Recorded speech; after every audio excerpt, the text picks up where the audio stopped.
Federal Drive is presented by GEHA, Government Employees Health Association, proudly providing health and dental benefits to federal employees and their families. Visit GEHA.com. Nearly 150 employees at the National Science Foundation have sent a letter to Congress warning that deep staffing cuts, forced relocations, and political interference are threatening the agency's mission and independence. 1/3 of NSF's workforce is already gone, and senior executives are being pushed out.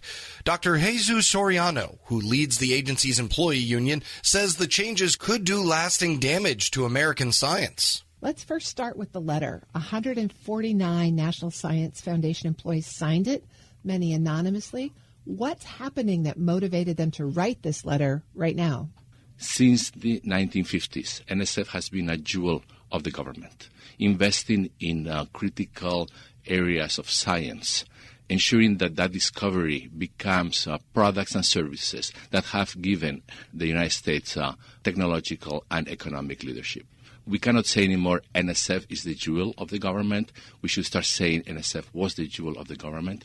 Since January 21, the National Science Foundation is being systematically dismantled. And so what do employees risk by signing this letter?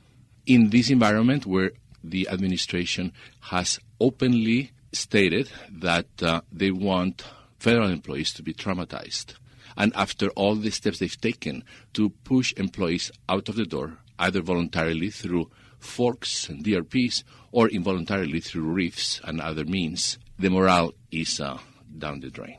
And we have a job to do, a job that Congress has mandated through many statutes, and in these conditions the work cannot be done. So there's some pretty strong words in this letter. It accuses the administration of using, and I quote, a covert, ideologically driven review process to cancel over 1,600 grants. Those are fighting words. Tell us why you chose to be so strong in the letter and what this practice is looking like on the ground at NSF. We are not being strong. We are being objective, describing the situation as it is. The merit review process has been enshrined in law since the 1950s, and in consecutive acts of law, for example, the Chips and Science Act or the American Competes Act. The merit review process ensures that the best projects and the brightest people receive funding after a very, very thorough and fair review process, which is devoid of politics, is devoid of conflict of interest. It's about funding the best science, the best engineering, the best startups companies.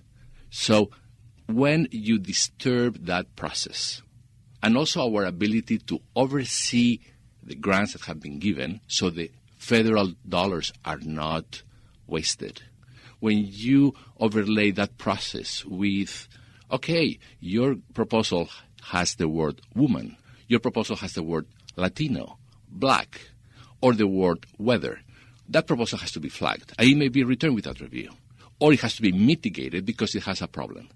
That type of process is not what NSF has been doing for 75 years. So how is the review process actually working now compared to how you think it should be operating? Well, we are apolitical civil servants. We follow orders, and we are very serious about how we do it. So although most of those words that have to be flagged came from a congressional report by Senator Cruz, and those words, that compilation of terms, are not necessarily scientific, we have created a process where those proposals get flagged or those awards get flagged, and then we need to look at the context.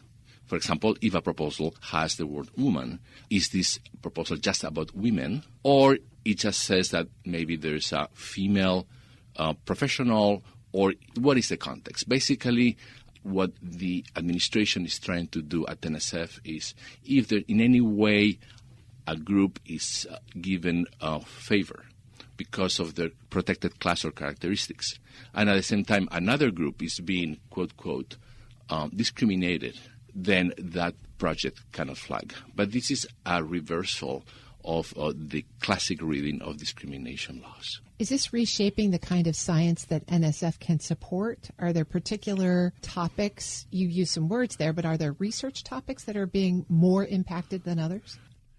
Yes, absolutely. Whether it is in any field of science or engineering, there is now a lot of self-censure. So scientists are writing in a way that it doesn't risk being turned away. And many topics are not being addressed, whether it is in chemistry or in physics or in astronomy or choose your field. If the National Science Foundation and the program officers who do this work cannot objectively determine which projects are the most meritorious and fund them accordingly, the merit review process is actually a victim of a political intervention. I'm speaking with Dr. Jesus Siriano. He's president of AFGE Local 3403, representing employees at the National Science Foundation. So we now have this letter from NSF employees. We've had similar sorts of letters from employees at the National Institutes of Health and the Environmental Protection Agency. Are they all part of the similar storyline? Tell us what's going on kind of across scientific agencies. And there are many more letters to come from other agencies. Why? Because civil servants, federal scientists or administrators in these scientific agencies have made an oath of office, an oath to the Constitution. We are here not to make money. We're here not to take bubble baths. We're here to work extremely hard for the public. We are mission-oriented. So when we see our mission being disrupted, whether you are at the EPA, the NIH, the NSF, or other places, it is our obligation, our moral duty, to raise the alarm. So this National Science Foundation letter was sent to members of Congress. What are you hearing in response? We've been surprised by the attention that this letter has received. It was not a letter sent openly where people signed their names because, as we have seen at the Environmental Protection Agency, employees have been retaliated upon. So we used a different strategy. We decided to write to Congress, to the House Science, Space and Technology Committee.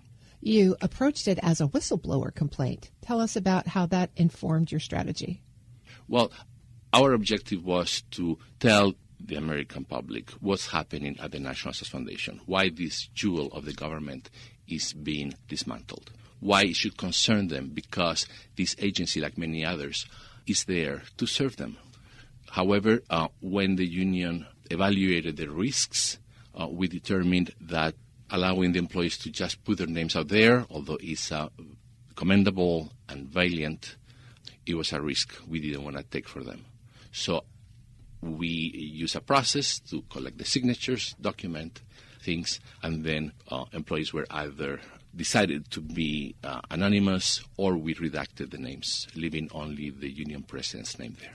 And so if you take this letter and about a 30% reduction in NSF staff already, discussion about relocating the National Science Foundation, what is the sense of where this is all going? People speak always about employee morale. What we are asking ourselves now, the employees and the union, is what else would you do to dismantle the National Science Foundation? If you speak about the building, we have a building that was customized for the National Science Foundation, which means that millions of taxpayer dollars were used to help the business processes that we follow. The union, AFGE Local 3403, is not for wasting money.